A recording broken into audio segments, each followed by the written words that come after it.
Hello दोस्तों, नमस्कार। This is किशोर। एक बार फिर से आप सभी का स्वागत है हमारे चैनल पर। आपको बताते पाकिस्तान से अब सीएए पर ऑफिशियल बयानबाजी निकलकर सामने आई है। दोस्तों बताएंगे पाकिस्तान ने क्या कहा, साथ ही साथ आपको बताएंगे भारतीय विदेश मंत्रालय ने सीएए पर अमेरिका को दिया है तगड़ा जवाब। कहा आपके लेक्चर की हम परवाह नहीं करते, सीएए हमारा आंतरिक मामला है, तुम्हें भाषण देने की कोई जरूरत नहीं। बताएंगे किसने ये बात कही है दोस्तों। साथ ही साथ आपको बताएंगे जस्टिन ट्रूडो की छिछालदार कराने के बाद अब पलटा न्यूजीलैंड। खालिस्तान पर किया था भारत का समर्थन, फिर एक बार पलट गया है अब भारत के खिलाफी। जी हाँ, साथ ही साथ एक से एक बड़ी खबर आपको बताएंगे अमिताभ बच्चन को लेकर। दोस्तों बने रहेगा वीडियो के अंत तक। और खबरों में आगे बढ़ने से पहले अपने देश भारत का, भारतीय सेना का, भारत के संप्रभुता अखंडता का दिल से समर्थन करते और मानते हैं कि भारत को आंख दिखाने वालों को करारा जवाब मिलना चाहिए। तो इस वीडियो को लाइक करके, चैनल को सब्सक्राइब करके, बेल आइकन दबा के कमेंट में जय हिंद जरूर कहिएगा। बात करें पहली बड़ी खबर की, जहां सीएए पर पाकिस्तान की पहली प्रतिक्रिया आई सामने। मुमताज जहरा बलोच ने दिया जहरीला बयान। बता दें भारत में सिटीजनशिप अमेंडमेंट एक्ट 2019 लागू होने पर पाकिस्तान बौखला गया है। भारत के नागरिकता संशोधन अधिनियम पर पाकिस्तान की तरफ से सरकारी बयान सामने आया है। पाकिस्तान ने सीएए को भेदभावपूर्ण करार देते हुए कहा यह कानून धर्म के आधार पर लोगों में भेदभाव करता है। पाकिस्तान विदेश कार्यालय की प्रवक्ता मुमताज जहरा बलोच ने साप्ताहिक प्रेस वार्ता में कहा कि भारत का सीएए कानून और उसके नियम जाहिर तौर पर आस्था के आधार पर भेदभाव करने वाले हैं। मुमताज जहरा बलोच ने आरोप लगाया कि भारत का सीएए कानून गलत धारणाओं के आधार पर बना है कि पड़ोसी मुल्कों में अल्पसंख्यकों पर अत्याचार हो रहा है और भारत उनके लिए सुरक्षित जगह है। मुमताज जहरा बलोच ने बताया कि 2019 में भारत की संसद में इस कानून के पेश होने पर पाकिस्तान ने विरोध दर्ज कराया था। पाकिस्तान की संसद ने भी 16 दिसंबर 2019 को भारतीय कानून की आलोचना करते हुए प्रस्ताव पारित किया था। पाकिस्तान ने सीएए को समानता के अंतर्राष्ट्रीय मानदंडों और अंतर्राष्ट्रीय मानवाधिकार कानून के खिलाफ बताया है। अब ऐसे में जहरा बलोच का यह बयान कि भारत का सीएए और उसके नियम जाहिर तौर पर आस्था के आधार पर भेदभाव करने वाले हैं, इसका जवाब दोस्तों एक भारतीय होने के नाते आप लोग कमेंट में जरूर दीजिएगा जहरा बलोच को। साथ ही आपको बता दें कि अमेरिका को तो विदेश मंत्रालय ने कड़ा जवाब दिया इस मुद्दे पर। कहा भारत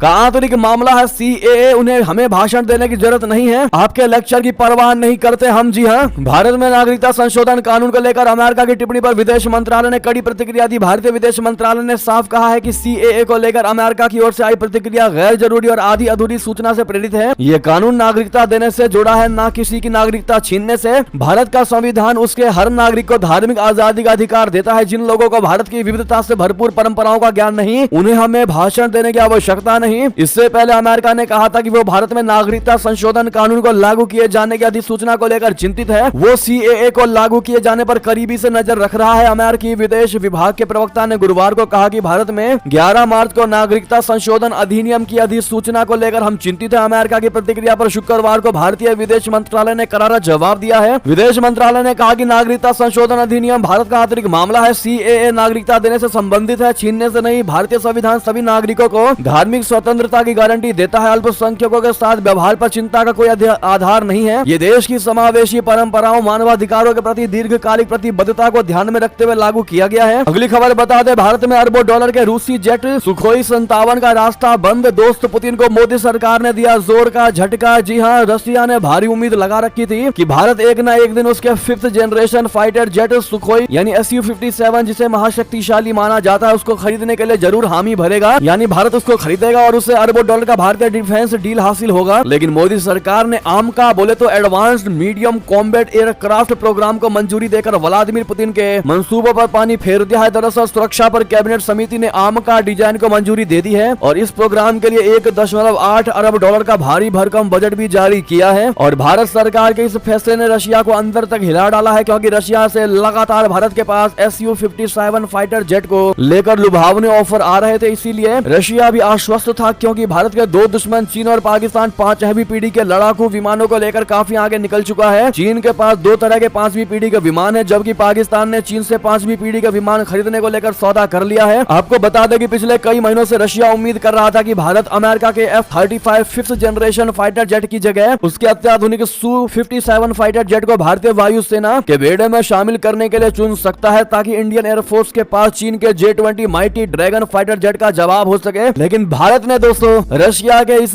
के एक्सपेक्टेशन पर पानी फेर दिया और जोर का झटका दिया है रशिया को। जी हाँ, लेकिन एक चीज तो माननी पड़ेगी दोस्तों कि भारत कभी भी ये नहीं देखता कि ये मेरा दोस्त है तो मैं भारत के साथ समझौता कर लूं, बिल्कुल नहीं। भारत की मोदी सरकार अब ये देखती है कि ये भारत के लिए फायदे का सौदा है या नहीं, भले ही वो हमारा दोस्त ही क्यों ना हो। अगर फायदे का का सौदा नहीं है तो हम वो डील नहीं करेंगे। क्या इस नीति को आप बिल्कुल सही मानते हैं? कमेंट में लिखकर अवश्य बताइएगा। अगर आप भी मानते हैं कि दोस्ती बिल्कुल ऐसी ही होनी चाहिए, काम से दोस्ती नहीं होनी चाहिए, सिर्फ और सिर्फ बातों और विचार से ही दोस्ती होनी चाहिए, तो अपनी राय अवश्य दीजिएगा। साथ ही साथ नेक्स्ट खबर बता दें, जस्टिन ट्रूडो की छिछाले दर करने के बाद अब पलटा न्यूजीलैंड, खालिस्तान पर किया था भारत का समर्थन। बता दें, कनाडा के प्रधानमंत्री जस्टिन ट्रूडो ने खालिस्तानी आतंकी हरदीप सिंह निज्जर हत्याकांड का लिंक भारत से जोड़ा था और उसके बाद शुरू हुआ विवाद 6 महीने बीत जाने के बाद भी थमा नहीं है। जस्टिन ट्रूडो ने दावा किया था कि वैंकूवर में खालिस्तानी नेता हरदीप सिंह निज्जर की हत्या के पीछे नई दिल्ली का हाथ था। हालांकि इस मुद्दे पर दोनों देशों के बीच अभी भी खींचतान चल रही है, लेकिन न्यूजीलैंड के उप प्रधानमंत्री विंस्टन पीटर ने के बयान ने इसे नया तूल दे दिया है। न्यूजीलैंड के उप प्रधानमंत्री विंस्टन पीटर ने भारत के पक्ष में बयान दिया और चूंकि न्यूजीलैंड 5 आइज का अहम सदस्य है, लिहाजा जस्टिन ट्रूडो की जमकर छिछालेदर होने लगी थी। उन्होंने जस्टिन ट्रूडो के आरोपों पर सवाल उठाए थे और कहा था कि कनाडा ने अभी तक एक भी सबूत पेश नहीं किया है जिससे भारत की संलिप्तता साबित होती हो। अपनी हालिया भारत यात्रा के दौरान न्यूजीलैंड के डिप्टी प्रधानमंत्री विंस्टन पीटर, जो विदेश मंत्री का कार्यभार भी संभाल रहे हैं, उन्होंने इंडियन एक्सप्रेस को दिए इंटरव्यू में जोर देकर कहा था कि कनाडा जो 5 आइज का भागीदार भी है, उसने अपने दावों को साबित करने के लिए पर्याप्त सबूत साझा नहीं किए हैं। उन्होंने कहा था कि उस वक्त हमारी पुरानी सरकार इस मामले को हैंडल कर रही थी, लेकिन देखिए जब आप 5 आइज से मिली जानकारियों को सुन रहे होते हैं तो आप कहते हैं कुछ नहीं है, सिर्फ सुनते हैं। आप नहीं जानते कि उन जानकारियों की वैल्यू कितनी है या वो जानकारी कितनी कीमती है या फिर उसकी क्वालिटी क्या है, लेकिन उन जानकारियों को लेकर आप खुश होते हैं। अब आपको बता दें, न्यूजीलैंड के शीर्ष मंत्री के बयान से कनाडा में विवाद खड़ा हो गया। वहीं ताजा विवाद के बीच वेलिंगटन ने स्पष्टीकरण जारी किया है। न्यूजीलैंड का बचाव करने की कोशिश करने वाले एक अधिकारी ने कहा कि मामले की जांच पूरी होने तक मंत्री की टिप्पणियों को अन्यथा नहीं लिया जाना चाहिए। ऐसे में दोस्तों, क्या वाकई में पलट गया है न्यूजीलैंड? क्या अपने ही बयान से पलट गया? क्या वो गुरुपतवंत सिंह पन्नू के धमकी से डर गया न्यूजीलैंड? जो भी आपको लगता है दोस्तों बताइएगा जरूर। अगली खबर बता दें, बहुत बड़ी खबर, पीएम मोदी के दौरे पर बौखलाई चीनी सेना, अब दे दी गीदड़ भभकी। कहा अरुणाचल प्रदेश चीन का हिस्सा है, नहीं देते हम उसको मान्यता। जी हाँ, चीन ने कहा है कि अरुणाचल प्रदेश भारत का नहीं बल्कि उसका हिस्सा है और इसका नाम भी जंगनान है। चीन के रक्षा मंत्रालय के प्रवक्ता झांग जियाओ गांग ने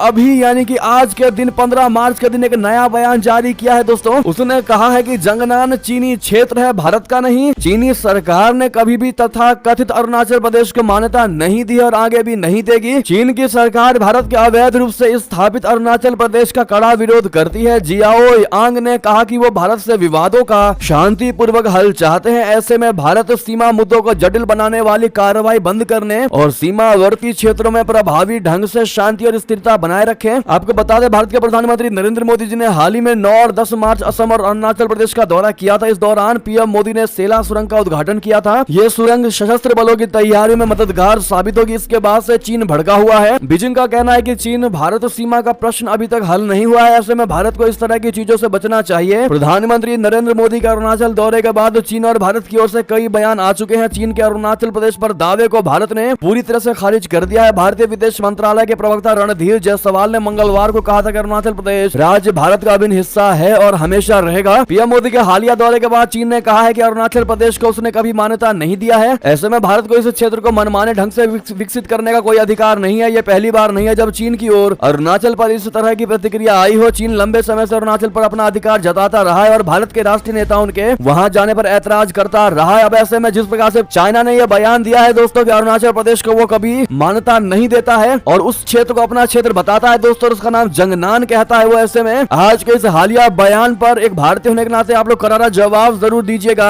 चीन के रक्षा मंत्रालय के प्रवक्ता झांग जियाओ गांग को। चलते हैं और खबर की तरफ, जहां पाकिस्तान अमेरिका के बाद अब सीएए विवाद में कूदा तालिबान। भारत से की बड़ी मांग, हिंदुओं के उत्पीड़न को कर दिया खारिज। जी हां, भारत में नागरिकता संशोधन कानून या सीएए लागू होने के बाद अमेरिका, संयुक्त राष्ट्र और पाकिस्तान ने तीखी प्रतिक्रिया दी। अब इस पूरे विवाद में अफगानिस्तान की तालिबान सरकार भी कूद पड़ी है। तालिबान ने अपनी पहली प्रतिक्रिया में भारत से मांगी है माफी कि सीएए कानून का लाभ ऐसे सभी लोगों को दिया जाए जो जुल्म के शिकार हैं, फिर वो चाहे किसी भी धर्म के हो। माना जा रहा है कि उनका इशारा मुस्लिमों की ओर था। कतर के दोहा में स्थित तालिबान के राजनीतिक कार्यालय के प्रवक्ता सुहेल शाहीन ने दावा किया है कि अफगानिस्तान में सिखों और हिंदुओं के साथ कोई भी जुल्म नहीं हो रहा है। द वायर को दिए इंटरव्यू में तालिबानी प्रवक्ता सुहेल शाहीन ने कहा कि ये कानून सभी के लिए होना चाहिए, फिर चाहे वो मुस्लिम हो या हिंदू हो या सिख हो। ये उन सभी के लिए होना चाहिए जो अपने देश में जुल्म का शिकार हुए हैं। साथ ही साथ आपको बता दें दोस्तों, पाकिस्तानियों का भी बयान आया है सीएए पर। पाकिस्तान सरकार का बयान तो हमने आपको शुरू में ही बताया, अब पाकिस्तानियों का बयान बताते हैं, जहां पर उन्होंने कहा कि मुस्लिम होने पर सऊदी अरबिया तक नहीं देता है मुस्लिमों को नागरिकता। तो भारत ने कुछ भी गलत नहीं किया, भारत ने हिंदुओं को उल्टा इज्जत ही दी है। जी हाँ, हाँ, भारत में CAA लागू कर दिया गया है। इससे उन हिंदुओं, पारसियों, सिखों, बौद्धों, जैनियों और ईसाइयों को भारत की नागरिकता दी जाएगी जो पाकिस्तान, बांग्लादेश और अफगानिस्तान से धार्मिक उत्पीड़न के कारण भारत में भाग कर आए हैं। 31 दिसंबर 2014 से पहले आने वाले लोगों को इस तरह की नागरिकता दी जाएगी। पाकिस्तान इसे मुस्लिम विरोधी कदम बता रहे हैं, लेकिन अब एक पाकिस्तानी ने इस मुद्दे पर जमकर इस्लामिक देशों और पाकिस्तान को लताड़ लगाई। पाकिस्तानी यूट्यूबर शोएब चौधरी ने इस मुद्दे पर लोगों से बात की, जहां पर आबिद अली नाम के एक पाकिस्तानी शख्स ने कहा कि पाकिस्तान में जो अफगानी पैदा हुए हैं वो रोते रहते हैं कि उन्हें नागरिकता नहीं दी जाती। इसके आगे कहा कि किसी भी अरब मुल्क में हम चले जाएं, चाहे वो सऊदी अरबिया हो या यूनाइटेड अरब अमीरात हो, UAE हो, यहाँ आप नौकरी कर सकते हैं, 20 से 30 साल पूरी जिंदगी रहे, लेकिन वो आपको मुस्लिम होने के बावजूद भी नागरिकता नहीं देंगे। उन्होंने ब्रिटेन का हवाला भी दिया कि गैर मुस्लिम देश आपको अपना नागरिक मान लेते हैं, लेकिन कोई मुस्लिम देश आपको अपना नहीं मानेगा। उन्होंने CAA को समझाते हुए कहा कि जो गैर मुस्लिम भारत गए हैं उन्हें नागरिकता देकर इज्जत दी जा रही है, उन्हें आधार कार्ड और पासपोर्ट भी मिलेगा। उन्होंने आगे कहा कि मुस्लिमों को भारत में इज्जत दी गई है, मुस्लिम फिल्म स्टार से लेकर बिजनेसमैन तक है। उन्होंने आगे कहा कि हर देश अपने हिसाब से नियम बनाता है, हम भी आतंकवाद से परेशान होकर अफगानियों को बाहर कर रहे हैं। उन्होंने आगे कहा कि भारत को दुनिया में इज्जत मिलती है, वहीं पाकिस्तान को घपलेबाज के तौर पर देखा जाता है। यानी कि हर बार की तरह दोस्तों हम आपको फिर एक बार कहना चाहेंगे कि पाकिस्तानियों में कुछ पाकिस्तानी ऐसे हैं जो भारत को वाकई में समझते हैं दोस्तों, और मानते हैं कि भारत जो कर रहा है वो बेस्ट कर रहा है, जैसे कि इस पाकिस्तानी को ही ले लो। ऐसे में दोस्तों इस आबिद अली नाम के इस पाकिस्तानी के बयान पर आपकी क्या राय होगी कमेंट में लिखकर अवश्य बताइएगा। और CAA मुद्दे पर आप लोग क्या कहना चाहेंगे? क्या मोदी सरकार ने बिल्कुल सही किया है ये फैसला लाकर, या गलत? बताइएगा जरूर। हमेशा की तरह अगली खबर बता दें, सेकेंड वर्ल्ड वॉर में दुनिया को लाया था घुटनों पर, अब फिर से संधियां करेगा जापान। 14 देशों को क्यों बुलाया आपको बता दें। सेकेंड वर्ल्ड वॉर यानी दूसरे विश्व युद्ध में वो जापान ही था जिसने अमेरिका को युद्ध में शामिल होने पर मजबूर कर दिया, और दो परमाणु बम खाने के बाद जापान वो आखिरी देश था जिसने सरेंडर किया और फिर दूसरा विश्व युद्ध खत्म हो गया। लेकिन दूसरे विश्व युद्ध के समय अगर जापान ने किसी देश को सबसे ज्यादा परेशान किया है तो वो चाइना था। कहा जाता है कि जापानियों ने चीन में अत्याचार की सारी हदों को पार कर दिया था। लेकिन आज की दुनिया में वैश्विक परिस्थितियां बदल गई हैं और अब चाइना दुनिया के सबसे ज्यादा ताकतवर देशों की फहरिस्त में दूसरे नंबर पर आ गया है। दूसरे विश्व युद्ध साम्राज्यवादी जापान ने दुनिया को घुटने पर लाकर खड़ा कर दिया था, लेकिन उसके बाद उसे जापान ने आक्रामक रक्षा मुद्रा छोड़ दिया। लेकिन अब चीन लगातार अनियंत्रित हो रहा है और उसकी आक्रामकता ने दक्षिण प्रशांत क्षेत्र में शांति के लिए खतरा पैदा कर रही है। लिहाजा जापान दूसरे विश्व युद्ध के बाद उसे सबसे बड़ा रक्षा समझौता करने जा रहा है, और यही सबसे बड़ी वजह है कि 14 देशों को उसने एक साथ बुला लिया है दोस्तों। ऐसे में चाइना के पैर वाकई में थर थर कांप रहे होंगे। जी हाँ, अगली खबर की बात करें, जहां पर कांग्रेस को लगा तगड़ा झटका, एक और सिपाही ने डाले हथियार, टिकट कटने से थे नाराज। जी हाँ, लोकसभा चुनाव को लेकर कांग्रेस पार्टी ने अपने उम्मीदवारों की पहली लिस्ट जारी कर दी है। इस लिस्ट में पार्टी ने असम से भी कई उम्मीदवार उतार डाले। कांग्रेस ने असम के डुबरी सीट से पूर्व मंत्री रकीबुल हुसैन को टिकट दिया है, जिससे वहां के मौजूदा सांसद अब्दुल खालिक